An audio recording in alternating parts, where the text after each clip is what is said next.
Egun arratsaldeon guztioi, eskerrik asko etortzeagatik. Naiz eta hotza eta dana, kulturaren zati hau entzutera.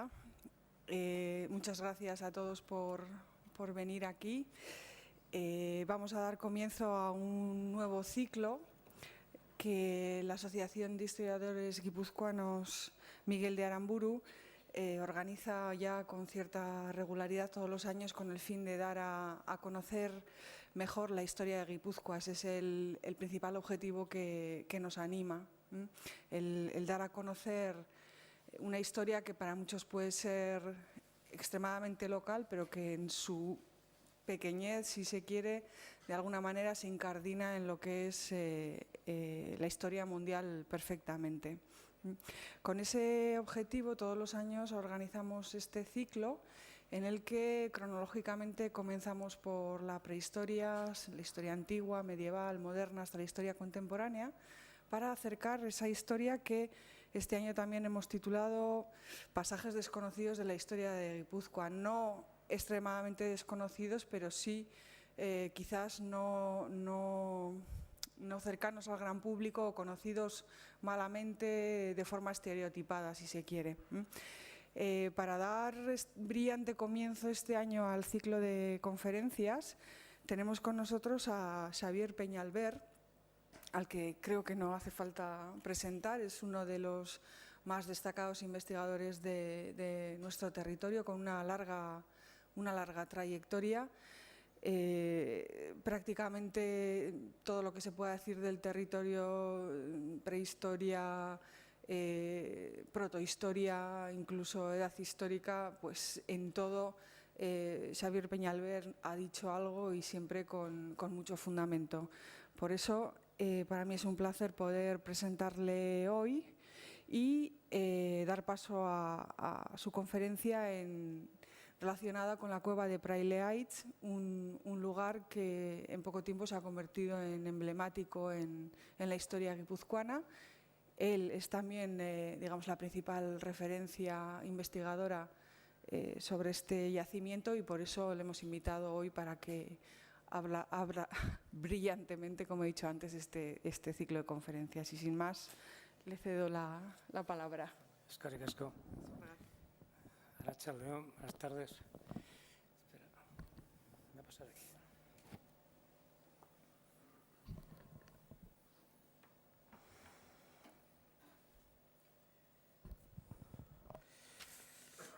Bueno, la charla de hoy, más que charla, yo casi creo que se podía hacer, o esa es mi idea, cine mudo, o sea, que podía estar calladito yo y ver las imágenes, porque me parece que he forzado un poco, porque el tiempo creo que son 3/4 de hora y luego un rato para hablar, he forzado con 60 imágenes, que son muchas, a poco que diga de cada una o de algunas por lo menos, pero prefiero que, sobre todo, que centréis la concentración en las imágenes porque creo que es lo más importante en este caso.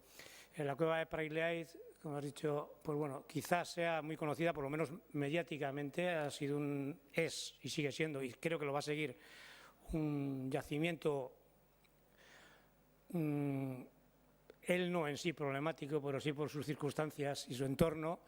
Entonces, esta problemática la llevamos arrastrando desde el año 2000 y sigue igual, digamos, o peor, diría yo. Ahora lo veremos.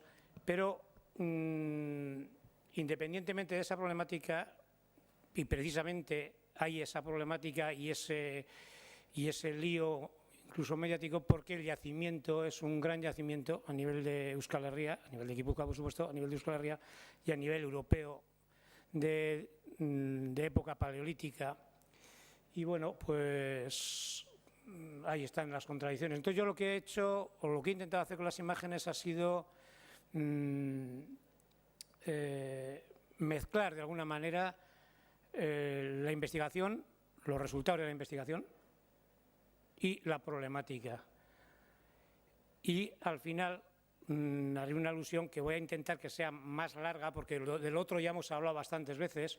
No sé si vosotros habréis coincidido o no, pero hemos hablado bastantes veces de lo que es la cueva, las investigaciones, los hallazgos, la importancia, pero los últimos descubrimientos, su importancia científica y, sobre todo, su relación con el tema de la conservación de este lugar y su entorno, pues dan todavía más, ponen más de actualidad la cueva Preilets 1.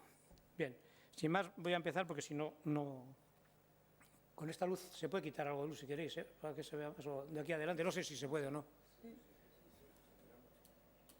Yo no necesito, tengo aquí una especie de guión, pero bueno.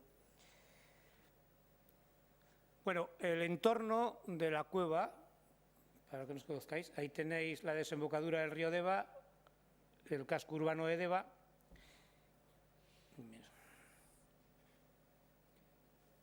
Y aquí tenéis el hueco de la cantera en donde se sitúa la cueva. La cueva estaría aquí.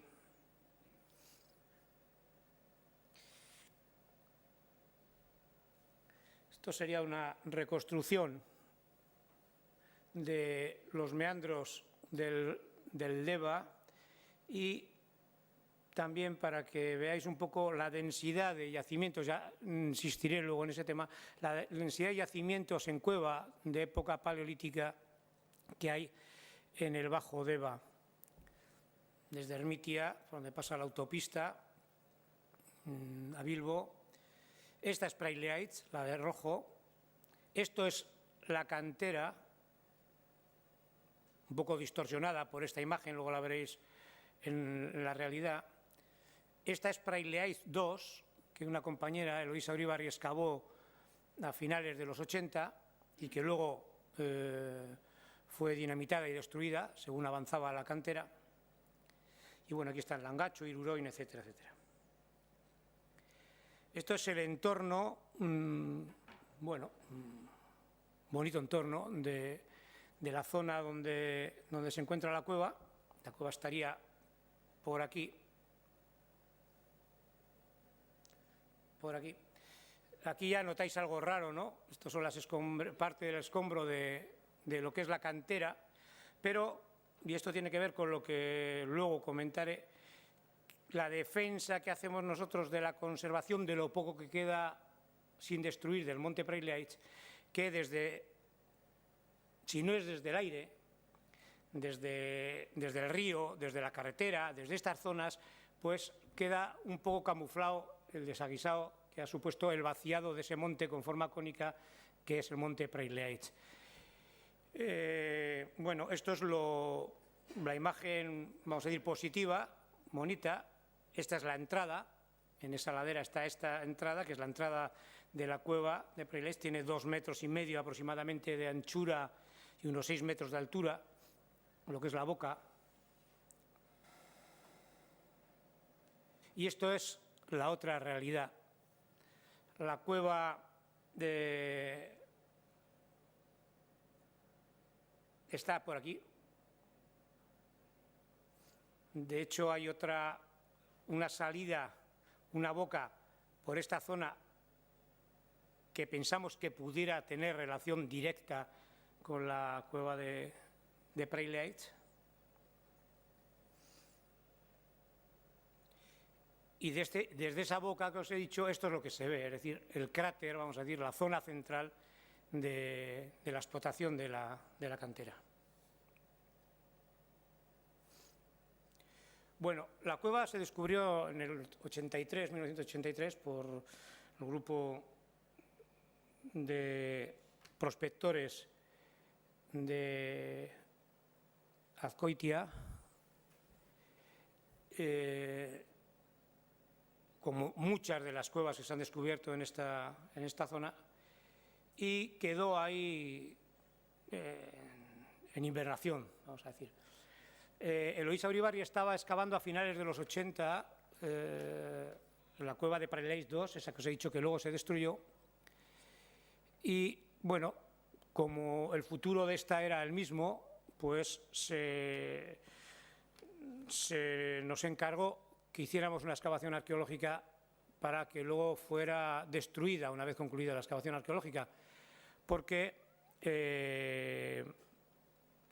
una cata que se había realizado en su interior había dado material, muy poco, pero algún resto de siles, algún resto de fauna, y por lo tanto había obligación de excavarla en su integridad hasta vaciarla para su posterior destrucción. Los trabajos los iniciamos en el año 2000. Aquí tenéis imágenes de un momento importante, que luego veréis, de cuando empiezan a salir los colgantes dentro de la cueva. Y la metodología, no voy a entrar porque entonces no me va a dar tiempo a hablar, la metodología es una cuadriculación del terreno en cuadros mediante plomadas desde el techo, cuadros de metro cuadrado, subdivididos en 9 sectores de 33 centímetros, y las capas que se bajan aproximadamente de esos trocitos de 33 centímetros es de 2 centímetros de profundidad. Todo eso se documenta, se dibuja, se fotografía, etcétera, etcétera. Digo, no voy a insistir porque si no, no vamos a ver la totalidad, hay mucho contenido. A la vez que se hace la excavación, también se hace una topografía global de la cueva. Nosotros veíamos, lo adelanto, que había zonas que la cueva seguía, pero que el sedimento, la tierra, con yacimiento arqueológico, las tapaba, las colapsaba y no te permitía poder entrar. Aquí se hace la topografía de la cueva. Aquí hay una foto del núcleo central, vamos a decir, de investigación de la cueva. 5 o 6 personas, no se puede trabajar con más gente por el espacio y por las condiciones de este tipo de excavaciones, en este yacimiento concretamente.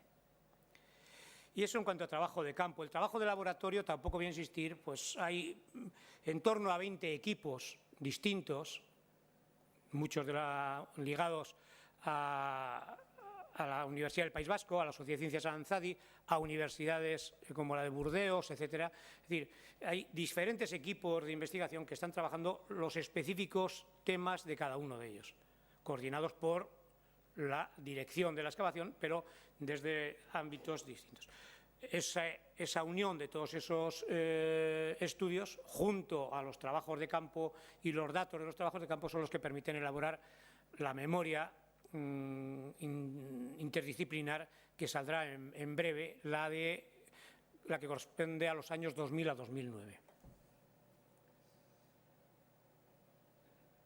Bien, el contexto arqueológico de la zona, lo he comentado antes, es muy importante.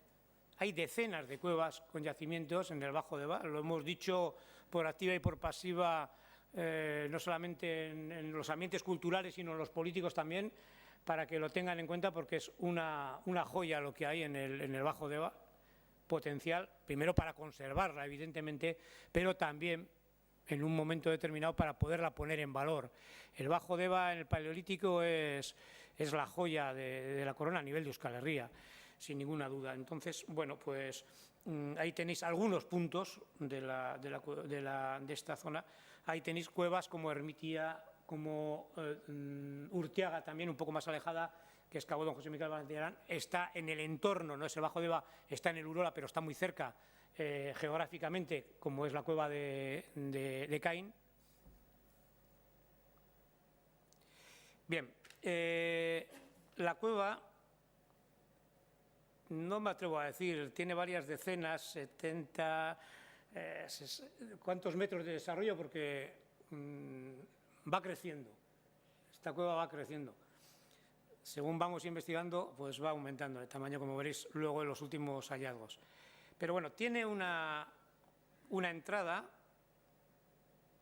no demasiado bien orientada en cuanto a que no es una cueva que esté dando al sur ni nada de eso, pero tiene un monte delante que le protege. Hay un clima, lo vemos después de haber estado más de 2 años reales de trabajo dentro de la cueva, que es un clima muy apropiado para la habitación, para vivir. Hay que tener en cuenta que gran parte de los periodos en que se ocupa esta cueva, ahora comentaré, son de épocas muy frías, más que hoy, más frío que hoy. Entonces, este espacio, esta entrada, tiene un vestíbulo, que luego veréis en imágenes, donde se desarrolla gran parte de las actividades humanas dentro de la cueva.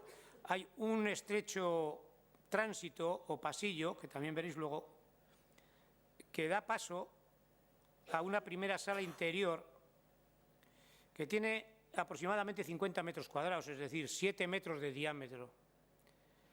A continuación hay otra sala también muy circular, salvo un apéndice que tiene, muy circular, de unas dimensiones parecidas. Y todo eso en todas esas zonas que hemos estado excavando, además de esta galería que va hacia el noroeste, toda esta zona tiene yacimiento arqueológico confirmado, ocupado en diferentes etapas. Y a partir de aquí no hemos hallado, tampoco se ha trabajado porque hay una capa estalagmítica enorme, pero no da la sensación de estas galerías estrechas que pueda haber, que haya asentamientos por lo menos estables. Las pinturas están bastante al interior en esta zona, las pinturas rupestres, y ahora que tenemos el plano global os diré también que la zona que estaba taponada, que luego haré referencia a la zona que estaba taponada y a la que no podíamos entrar, pero que estábamos insistiendo a la hora de proteger la cueva, que allí había yacimiento y que por ahí seguía la cueva y que no se estaba teniendo en cuenta en el decreto del Gobierno vasco, es a partir de esta zona de aquí. Esta línea de aquí cerraba algo que tú veías que continuaba en esta dirección, hacia aquí, y que luego veréis cómo pues, el año pasado y el anterior hemos localizado esos nuevos espacios. Bien.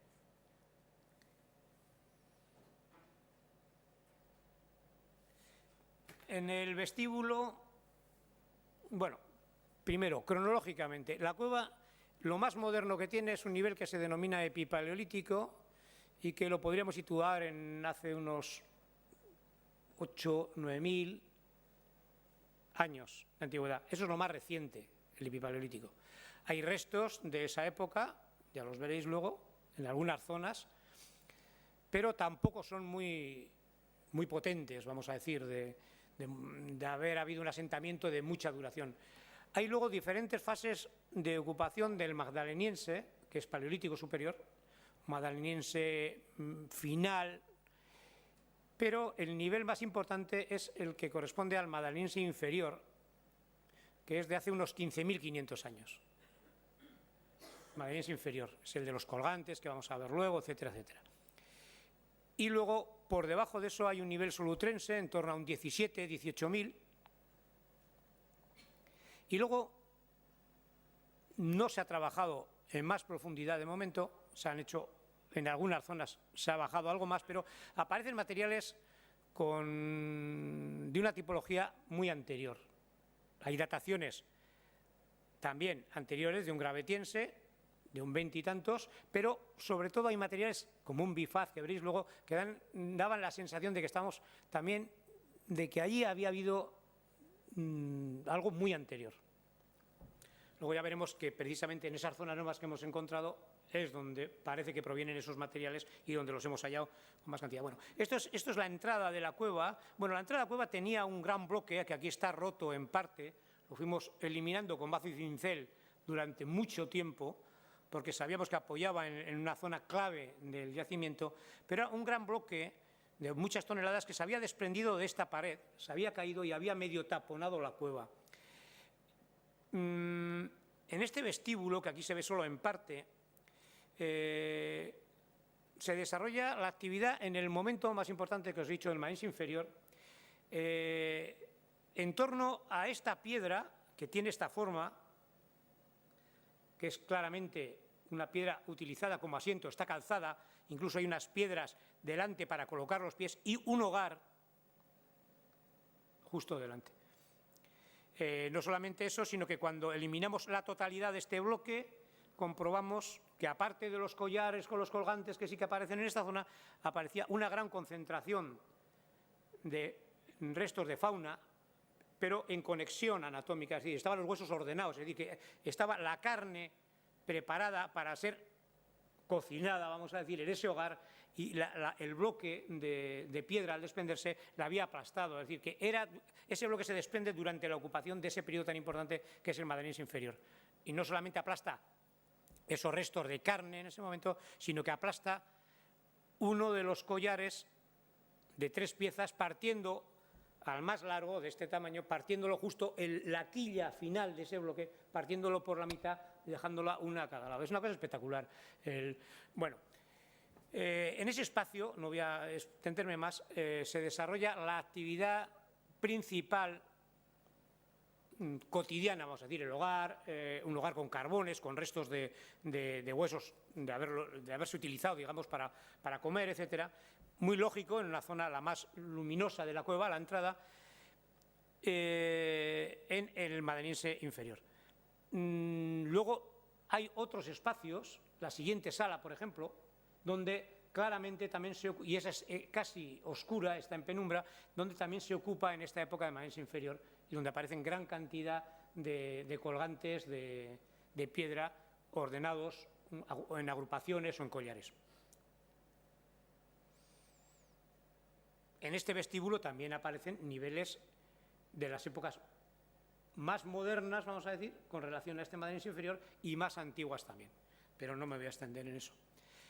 En el tránsito, ese pasillo, ese túnel, vamos a decir, que da paso del vestíbulo a la primera sala interior, tenemos un espectacular hogar de una época posterior, de la última de la ocupación de la cueva, del Epipaleolítico, un hogar curioso y extraño, porque no tiene restos de fauna, es decir, no se ha utilizado para calentar alimentos, y simplemente está con una capa espesísima de tierra quemada roja y muchísimos carbones.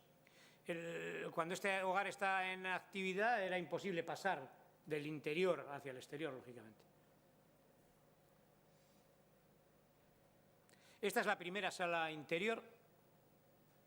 En esta sala, que tiene una importancia enorme porque está en penumbra, con muy poca luz, y sin embargo en esta sala aparecieron 20 de los 29 colgantes, la mayor parte de ellos decorados, entre ellos el collar que veréis luego de 14 piezas espectacular que aparece en esta zona de aquí.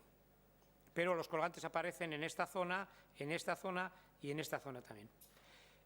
Estos huecos de aquí, estas entradas, dan paso a lo que es la segunda sala interior. Bueno, esta imagen es un poco para que vayáis haciéndoos una idea cómo aparecen los colgantes. Esto es parte de ese collar de 14 piezas colocados, yo no diría colocados, abandonados in situ, porque las distancias entre uno y otro corresponden a lo que sería un collar perfectamente en dimensiones. Las piezas tienen este tamaño, aproximadamente, son largas, tienen una simetría, luego las veréis mejor, y están decoradas -2 todas ellas. Esto está en ese segundo espacio, casi en penumbra. Y esta es la siguiente sala, donde hemos encontrado niveles del Epipaleolítico, sobre todo de la época más reciente, muchos carbones, poca industria, está ya muy profunda. Y en el nivel inferior ha aparecido un fragmento de bastón de mando, teníamos otro en el vestíbulo, y niveles datados en el Solutrense, en un 18.000, una época bastante antigua. De ahí hacia adelante ya hay que entrar ya reptando, son galerías muy bajas, y luego se eleva el techo y a partir de ahí es donde empiezan a aparecer una concentración donde están las pinturas rupestres. Bien, aquí tenéis otra imagen de 3 piezas, ahí se ve un poco la decoración de una de ellas, las líneas, del collar este de 14 elementos. Bueno, a la vez que íbamos excavando, se hicieron trabajos de prospección en la ladera. Esto es el río Deva, ya lo veis aquí. Esto es el hueco de la cantera. La cueva de Praileaitz 1, la que estamos excavando, es esta, la que está en amarillo. La otra que daba hacia el interior, que hemos visto el boquete, la que da hacia el interior de la cantera es esta.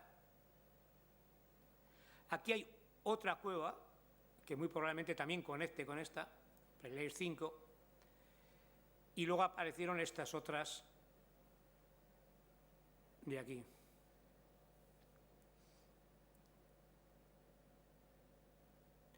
Bueno, seguimos con los colgantes. Aquí veis cómo aparecen los colgantes. Son de piedra negra, pues la humedad de la tierra destacan enormemente en cuanto aparece un fragmento, excavándolo con el cuchillo y se ve un puntito del tamaño de un grano de arroz negro, ya sabes que es un colgante, no hay duda, y vienen así, contrastan mucho con la arcilla amarilla plástica del terreno. Aquí lo veis, ¿no? El colgante viene desde aquí.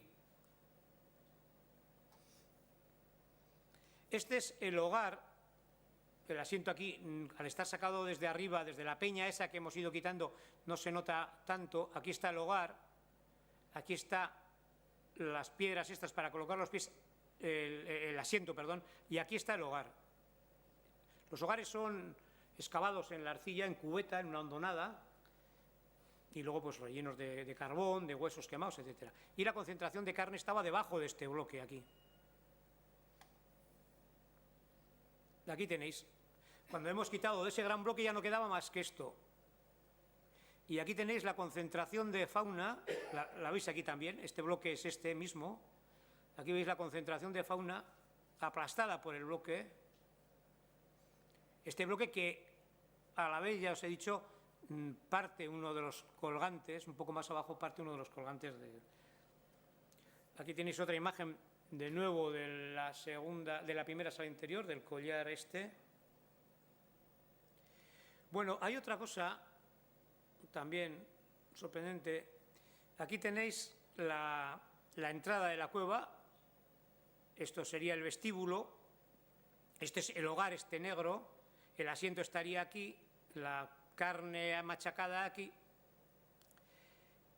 Este es el hogar que hay en el pasillo, ese rojo que habéis visto, de época posterior. Y todo esto de aquí, esto es la primera sala interior, está la de los colgantes, pero en este nivel, en el nivel epipaleolítico, todo esto es una concentración de más de 200 litorinas, caracoles marinos, ocupando esa superficie. Caracoles que no están perforados, que se utilizan normalmente para perforar, para hacer collares, pero que en este caso no están perforados, pero que tampoco probablemente serían para comer, para alimentarse, porque son de tamaño muy pequeñito. Los que hay aquí, esa misma especie tiene tamaños mayores, pero en este caso son pequeñitos. Bueno, esto lo he puesto para la vegetación y la fauna, para ambientar un poco, pero también dos pinceladas. Estamos hablando sobre todo en el periodo solutrense, 18.000, 19, 17, en el madrilense inferior, 15.500, épocas muy frías, en donde la línea de costa está mucho más alejada que la actualidad, donde el reno está representado, aparece el reno, hay cabra. Estamos en una zona muy abrupta, de mucho roquedo, y entonces el ciervo es escaso en esta zona y es mucho más abundante la cabra y el sarrio. La vegetación escasa, coníferas, en Ebro, se han hecho estudios, pero no voy a extender, el hogar de la entrada está hecho de enebro, y sin embargo aparece en el interior el roble, poco en zonas abrigadas, pero aparecen restos del roble, y luego ya alisos y otro tipo de cosas en épocas ya más asociadas al agua y en la época sobre todo epipaleolítica. Las especies, bueno, esto para que veáis un poco, por los renos aparecen. Aparece este ejemplar, mandíbula de pantera, en época anterior. El sarrio. Hay que decir también una cosa, y es que, bueno, estos son vértebras de peces que aparecen, el río lo tienen abajo. La cueva, después de todos los estudios, tanto de la industria, de los restos aportados por el ser humano, como de los animales, nos deja claro una cosa. Hay fauna, no hay demasiada fauna, pero hay fauna que ha entrado de forma natural, o bien cazada por los carnívoros, lobos, zorros, dentro de la cueva, Y luego otra fauna que se distingue muy bien porque está troceada mucho más y de otra manera utilizada por el ser humano. Bueno, el ser humano ha estado en los diferentes periodos de esta cueva muy esporádicamente y parece ser que durante no demasiado tiempo. Y el resto ha estado ocupada por animales como zorros, lobos, hienas, etcétera, como cobijo.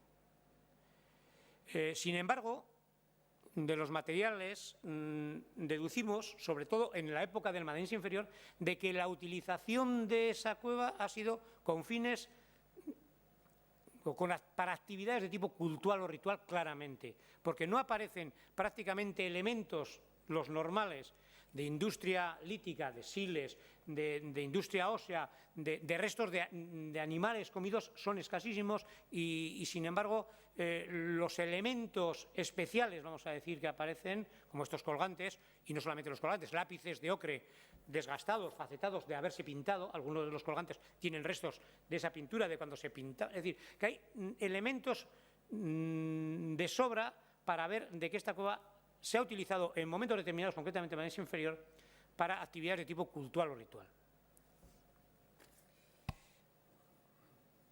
Los peces son salmón, trucha. Bueno, esto es otra pieza de las excepcionales que aparecen en la cueva, que es un bastón de mando con doble perforación, que apareció en el vestíbulo de una época algo posterior a la de los colgantes, al Madense Inferior. Esto sería un Madense medio final, o sea, una época poco posterior.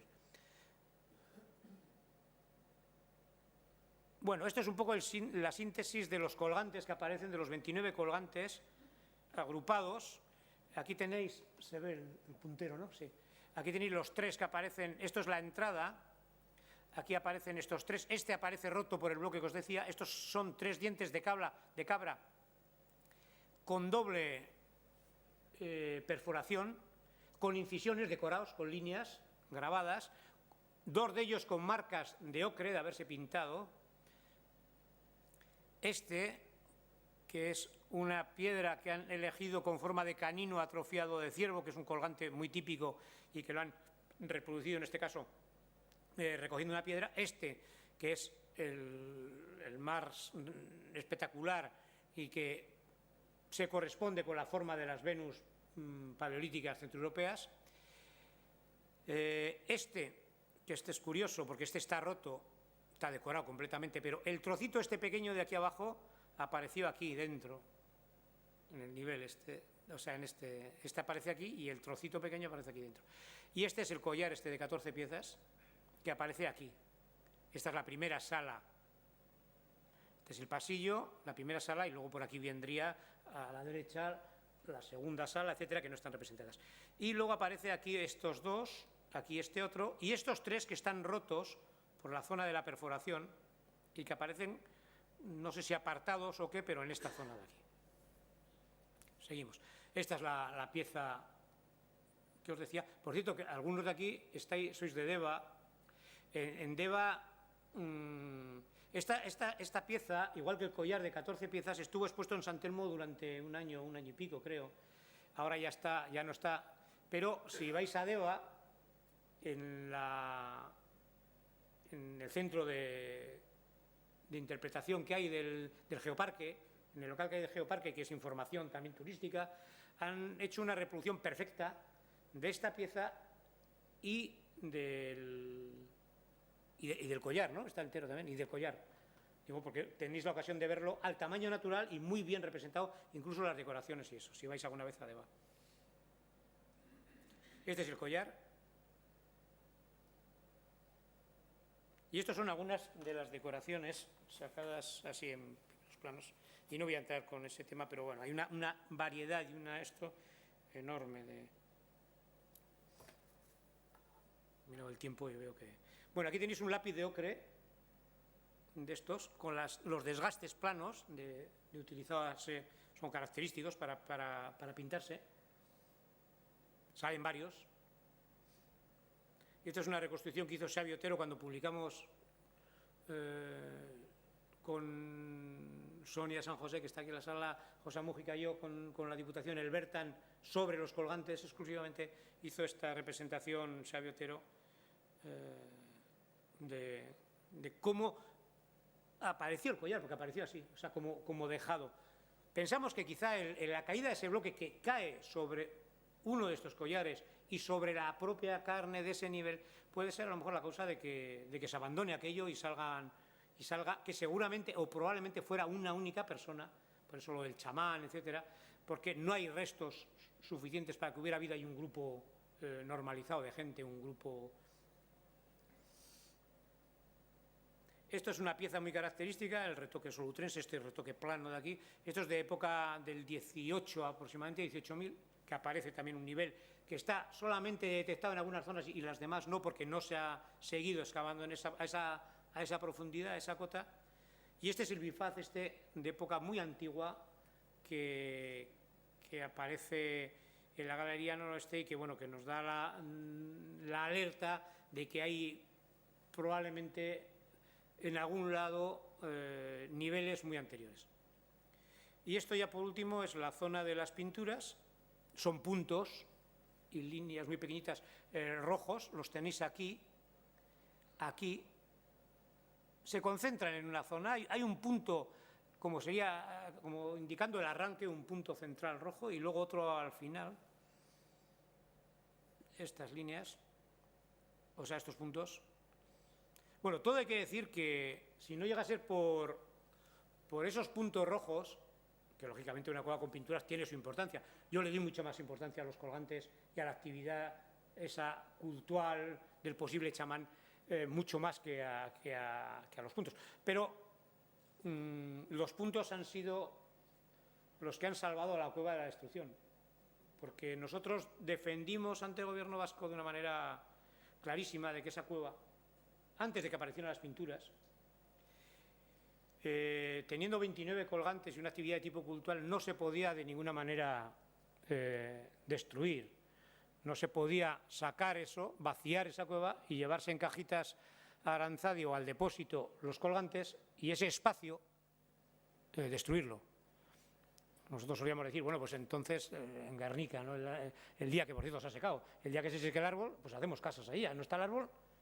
El espacio también tiene un valor y un espacio de este tipo, de estas características, tiene un valor. Eso, el gobierno vasco decía que sí, que lo entendía, pero que no valía. Entonces, el destino de la cueva era la destrucción.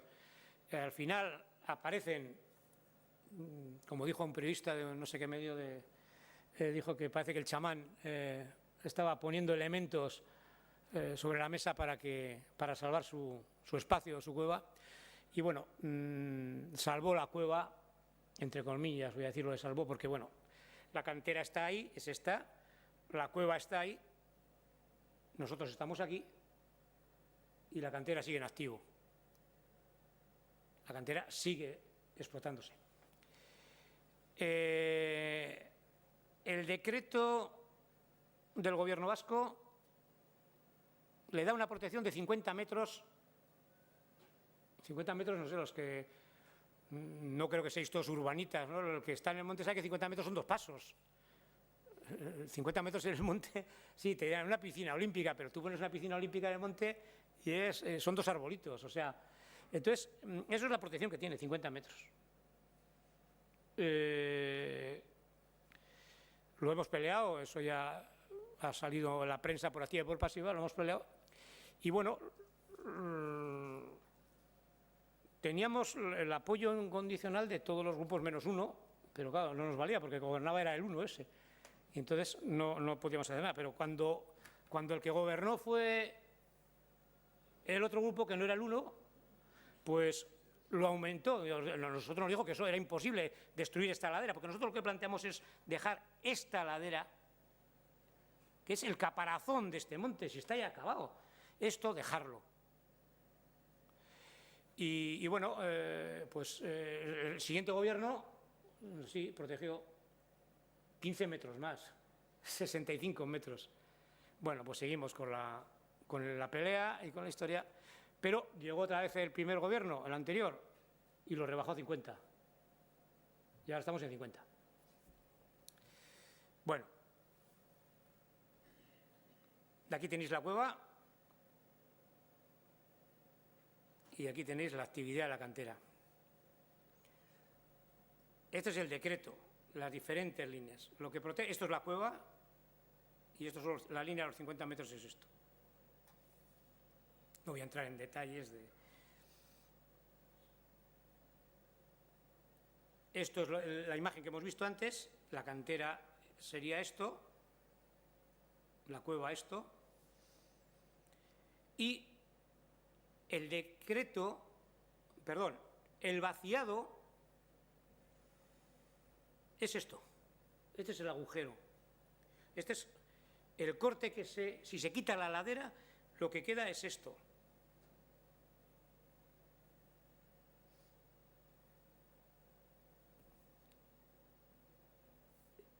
¿Eso que eran los 65 o no? Y esos son los 65 metros. Estos son los 50. El trocito que queda desde aquí a aquí. Estos son los 50 metros. Y los 65, que ya no existen porque se han echado para atrás otra vez, era esto, esa protección. Estamos hablando de eso. Bien. La otra cueva, la que sale por aquí, que habéis visto ante las excavadoras, es esta. Este es el corte de la cantera, este hueco. Este hueco es enorme, ¿eh? Este hueco es enorme. Aquí están las pinturas. Esta es la entrada de Preilait, la que habéis visto. Esto es las galerías. Esto es las pinturas. La cueva sigue hasta aquí. Aquí se cierra, pero se cierra... No sabemos si se cierra por bloques, o sea, no se puede avanzar más. Y esta... Hasta aquí la topografía que se hizo. Se nos permitió estar una mañana solamente aquí para hacer la topografía. Luego la taparon los de la cantera con toneladas de piedra, aquí, una montaña de piedra y se acabó, ahí está. No hemos podido hacer ningún trabajo más de prospección, a ver si se unen o no, porque si se unieran significaría que la cueva ya habría sido destruida en parte, por ejemplo, de cara al tema de la conservación. Bueno, la galería que os decía antes, que estaba colmatada, es esta de aquí. Esto es al entrar al vestíbulo a la derecha.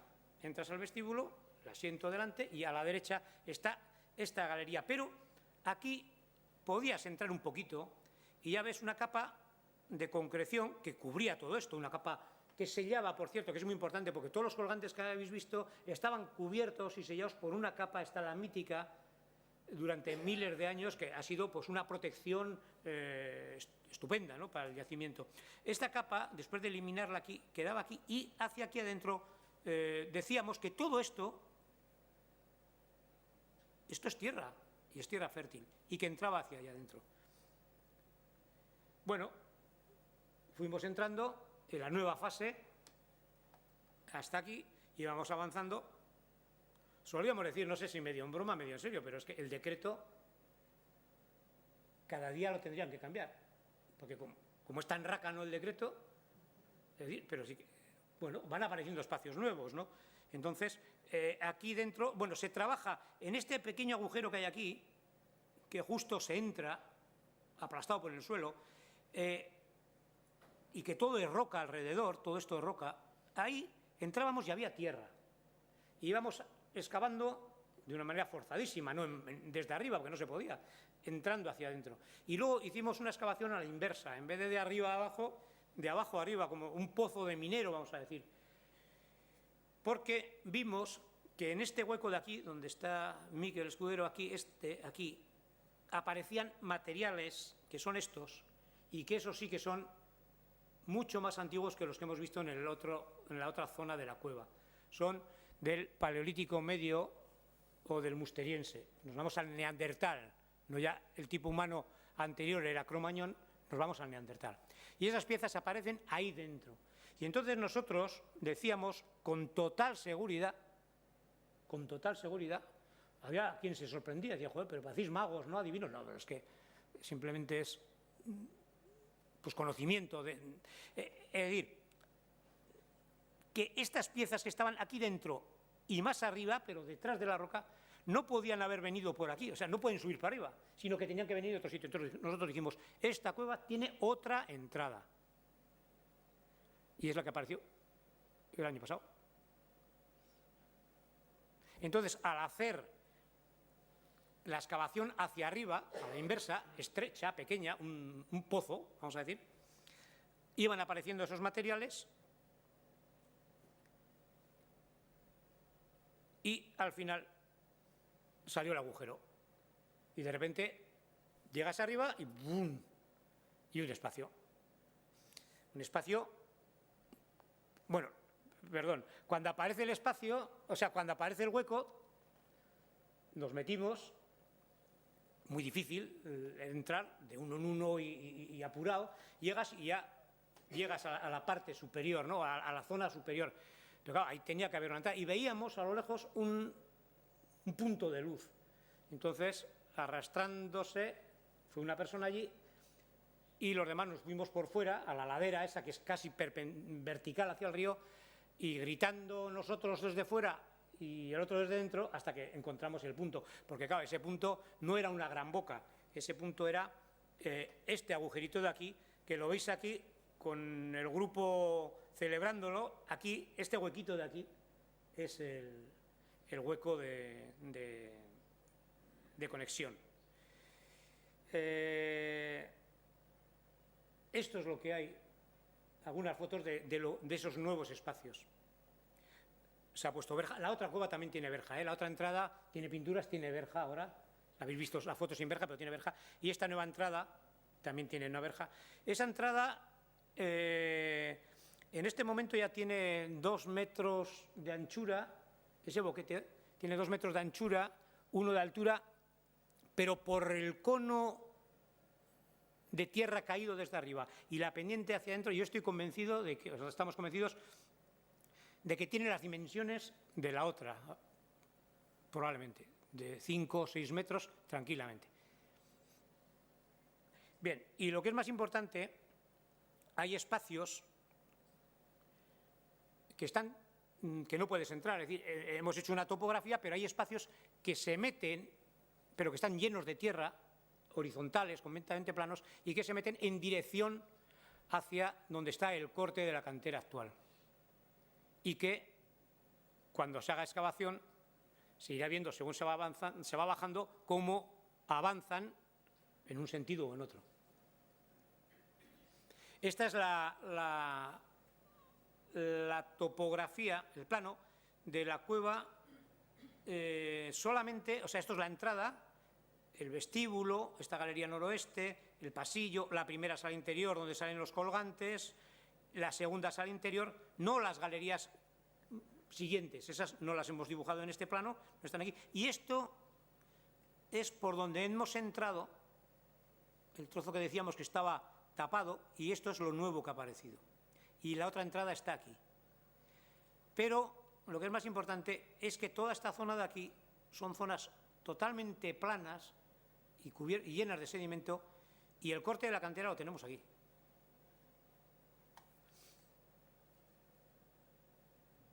O sea que avanza la investigación, pero la problemática, no digo que avance, sigue.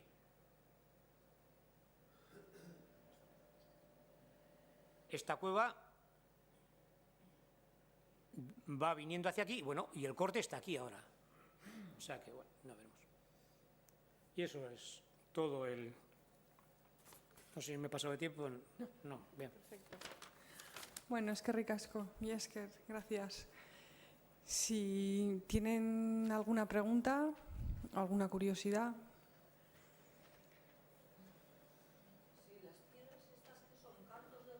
Sí, bueno, es que claro, se puede estar hablando de cada tema un montón, es decir, eso es importante. Las piedras son cantos de río sin trabajar, seleccionados por las formas. Fijaros el collar ese, que es de una simetría perfecta, con 2 redondelitos a los extremos. O sea, están recogidos, incluso y no están retocados para nada. Lo único que hace es, en algunos casos, alisarle, desgastarle la zona por donde va a hacer la perforación, las perfora desde los 2 lados, con un buril de siles, los perfora por los dos lados y para que no se le rompa lo adegaza en ocasiones, otras veces no, lo adegaza algo. Y luego las decoraciones de las líneas en los laterales, que son riquísimas. No os he dicho, de todas maneras, esto tenéis, la Diputación, publicamos con la Diputación un Bertan, que es una revista buenísima, por cierto, y muy barata, porque vale 10 euros a todo color y que hay muchos títulos con relación a Guipúzcoa, y publicamos uno de los colgantes, hace ya bastantes años, no sé qué año se publicó eso, pero el 2006. Hay un Bertan monográfico que lo tenéis en la Diputación para la venta y en la biblioteca de aquí para verlo, pero que solamente es de los colgantes, a todo detalle, ¿eh? El dibujo a escala 1:1, la fotografía por Xavi Otero hechas, espectacular. Y luego recientemente se ha sacado otro ya de 300 páginas o algo así, una síntesis de lo que ha sido estos años de excavación con también 300 fotografías, no sé, o algo así, también por la Diputación.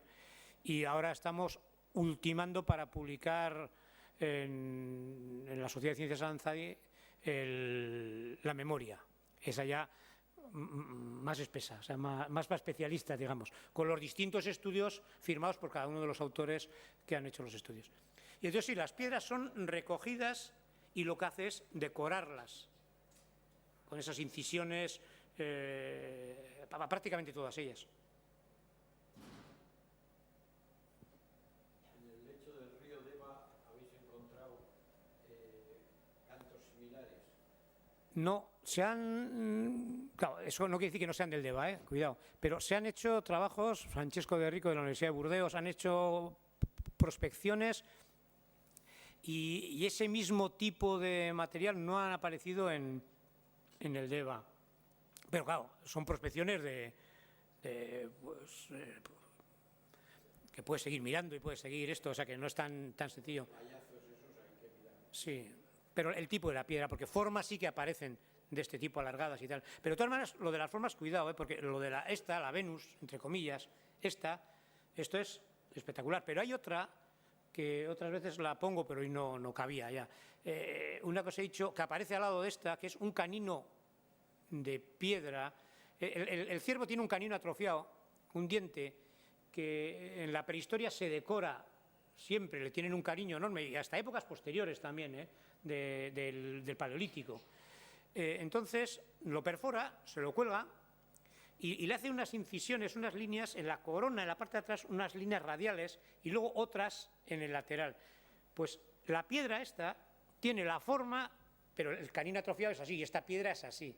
Ha cogido una piedra que tiene la misma forma y la ha decorado exactamente igual que se decora el canino. En la publicación esa que os he dicho de los colgantes hemos metido la piedra con todo detalle y un canino atrofiado de la Cueva de la Garma en Cantabria decorado exactamente igual. Es decir, que la selección de los cantos, que sí que son, pero hay un trabajo grande, es decir, para coger esta pieza o para coger, es decir, o para que sean simétricas, alargadas, todas con los tamaños tal, o sea, hay un trabajo hecho. ¿De qué material son las piedras? Pues liritas, pero bueno, ahí andan los geólogos con problemas, porque los geólogos ya saben lo que te dicen siempre, ¿no? Déjamela y le ves con un martillo en la mano y dices, no te la dejo. Entonces, todavía está ese tema un poco verde.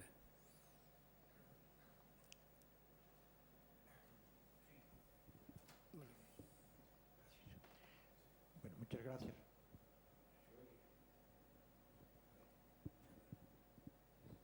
¿Está en marcha? Sí. Bueno, ha sido muy interesante la conferencia, ya la había oído también en algún otro momento, pero a mí me interesa saber, primero, ¿qué material se extrae de la cantera? Luego, ¿quién explota la cantera? ¿Es una propiedad, una concesión, por cuánto tiempo? Y luego, pues, ¿cuál es exactamente pues, la capacidad de esa cantera? Porque las canteras se agotan también. ¿Todavía queda mucho material extraíble? Eso es lo que me gustaría saber. Esto no sé cómo era. Bueno, la cantera es grava. Grava, caliza para hacer grava. O sea, sacan grava. El alcalde de Deva una vez dijo a ver si parecía que fuera una cantera de oro, ¿no? Por la polémica y por el conflicto que hay, es grava. Y está, pues ya habéis visto las fotos aéreas, queda la película, el escenario que digo yo del teatro, que detrás no hay nada, pero queda por lo menos esa pantalla, ¿no? que pues a nivel de impacto ambiental, de reconstrucción del espacio, porque no solamente la cueva Praileaix, son las cuevas de ese entorno que le dan una riqueza enorme a ese Bajo Deva. Ese espacio todavía, si no volamos o no vamos en la avioneta o en el ala delta, pues no tiene esa agresividad. Hombre, en cuanto subes un poco hacia el Astur, ya se te ponen los pelos de punta. Y antes desde la autopista también, lo que pasa es que mágicamente ha crecido un monte espontáneo con restos de la cantera, entre la cantera y la autopista, y ahora ya no se ve. Pero antes se veía Sí, eso es. Sí, un monte ha aparecido y le van saliendo arbolitos y ahora ya no se ve tanto. Pero precisamente lo que queremos que no se vea. Si nosotros no estamos diciendo lo que pasa es que no hay que hacer un montón de grava luego para que no se vea el agujero. Lo que hay que hacer es mantener esa pantalla, que es lo que queda, vamos. La propiedad, quiero decir, ¿quién explota esa cantera? La ahora? explota la empresa Celenta del Grupo Amenábar. ¿Es una concesión? ¿Cuál es la situación jurídica de la cantera? Es decir, Las concesiones, la ley de minas es de la época del comienzo del franquismo, creo, y son las perduraciones, los plazos son enormes, bueno, no sé. Ahí ha habido planteamientos de permuta, de tal, pero todos han echado para atrás.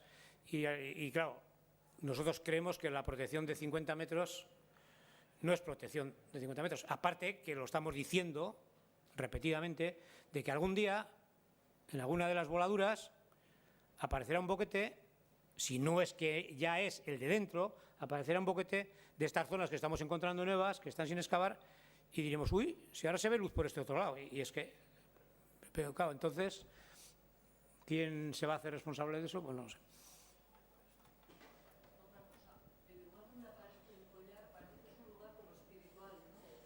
Ese es el lugar más... ¿Vestigio de nada, de pintura, de algún otro tipo de cosa? Ya está. No, la pintura... la pintura parece muy dentro, pero bueno, eso también es una cosa característica. Las cuevas normalmente caen cualquiera.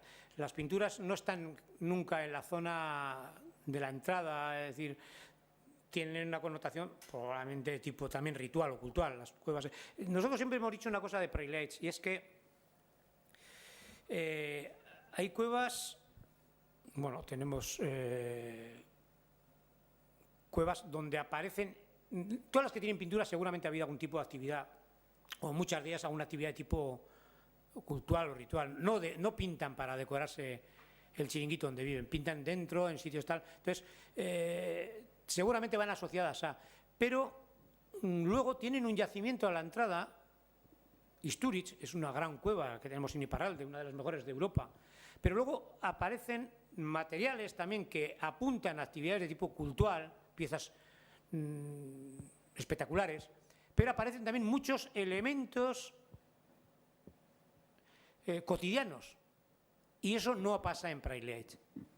Y eso es lo que nosotros decimos, que estamos contentos de que no aparezcan. Es decir, la industria lítica, raspadores, buriles, que salen a cientos en las excavaciones, no hay prácticamente. Y a nosotros nos parece que eso es bueno, porque no hay elementos de actividad normal, digamos, sino de la otra. De lo poco que aparece, es un yacimiento que no tiene muchas piezas, tiene mucha fauna, sí, pero tampoco mucha fauna comida por el ser humano. Aparece mucha fauna de esos momentos que hemos dicho de desocupación por parte del ser humano. Mientras está el ser humano, el animal no entra. Hay fuego a la entrada y no va a entrar. Y entonces, esa es la...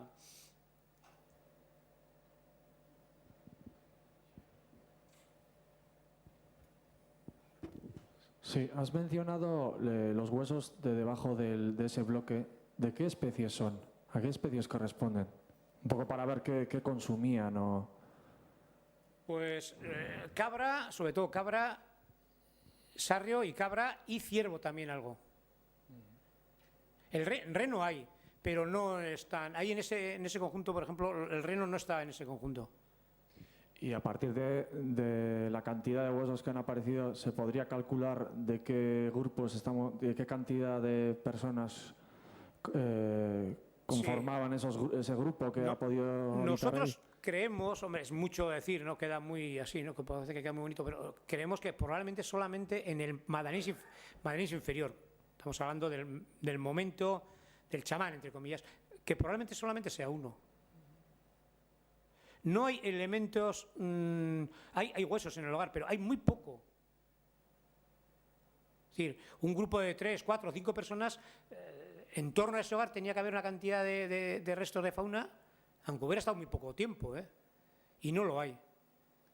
Creemos que probablemente es una cueva. Hay que tener en cuenta que la cueva de Ermitia, que está encima del túnel de la autopista, pero se ve de una a la otra, ahora porque está el ruido de los camiones, pero en esa época, si gritas, te oyes de una boca a la otra. Y esa cueva sí que tiene niveles de estas épocas, y esa cueva sí que tiene elementos, dimensiones para empezar, pero elementos arqueológicos suficientes para documentar que ahí había un grupo humano importante, vamos a decir, un grupo. Y en este caso no.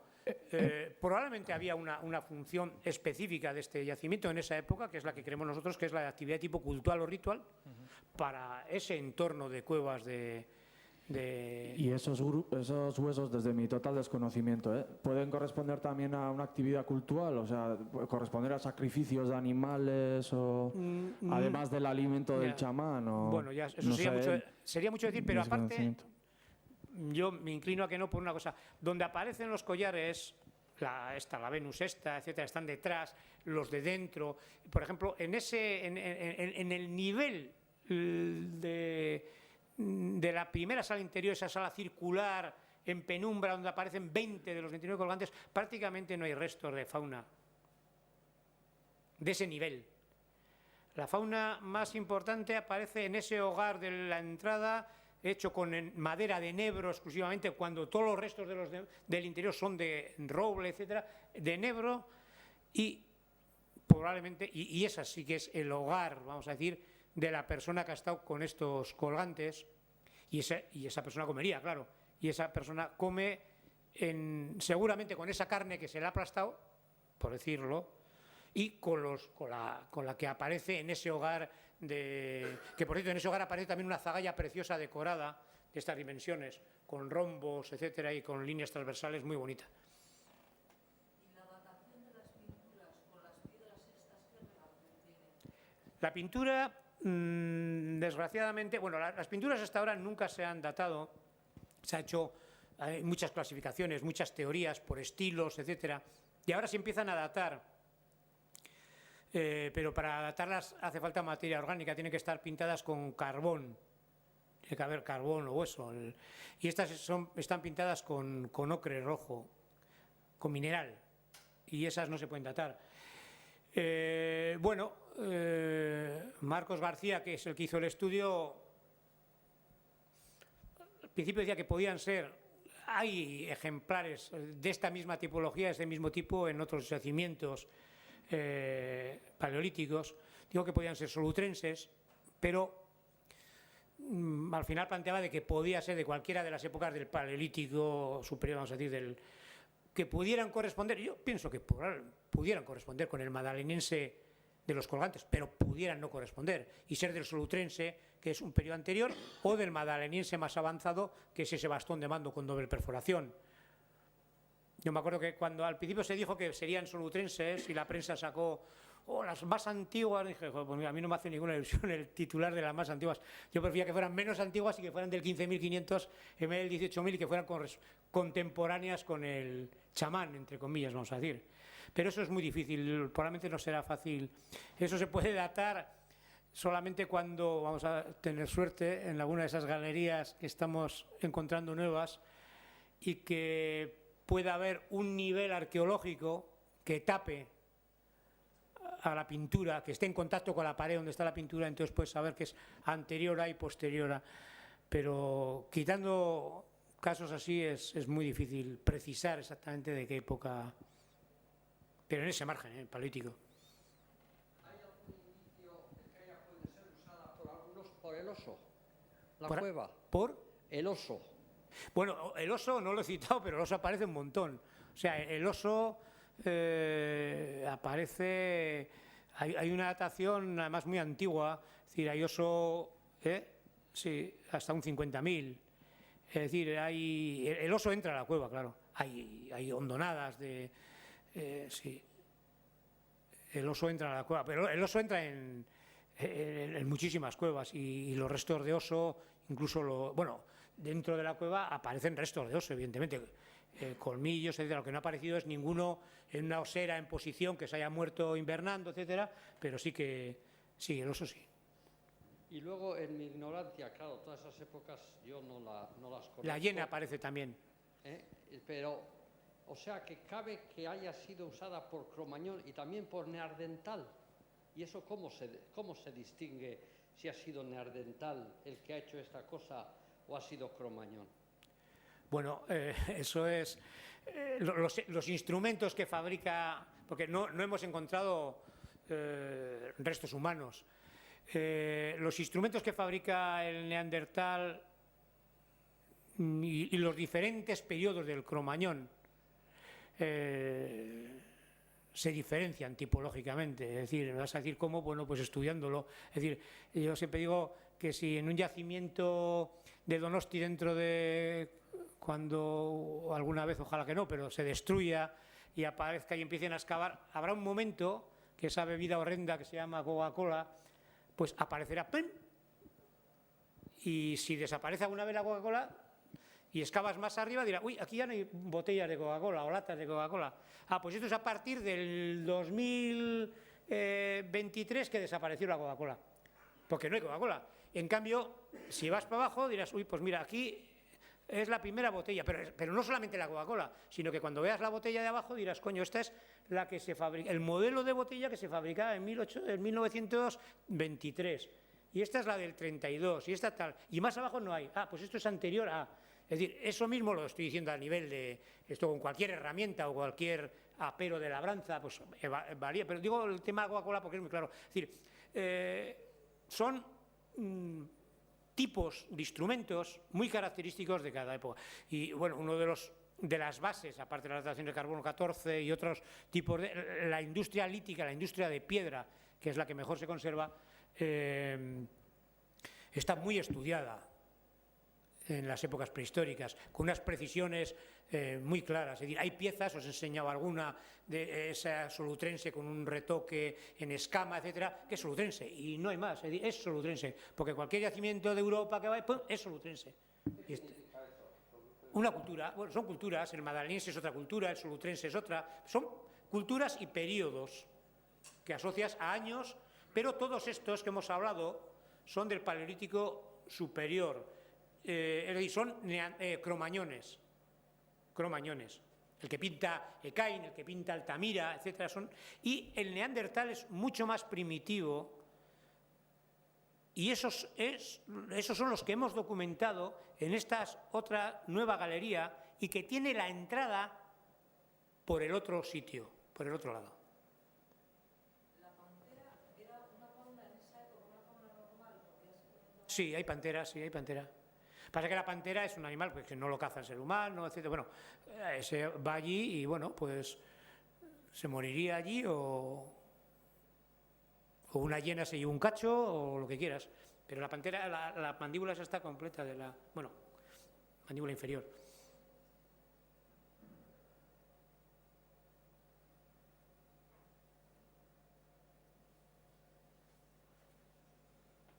Bueno, besterik ez badago, si no hay más, levantamos aquí la sesión agradeciendo a Xavier Peñalver esta estupenda exposición. Muchas gracias.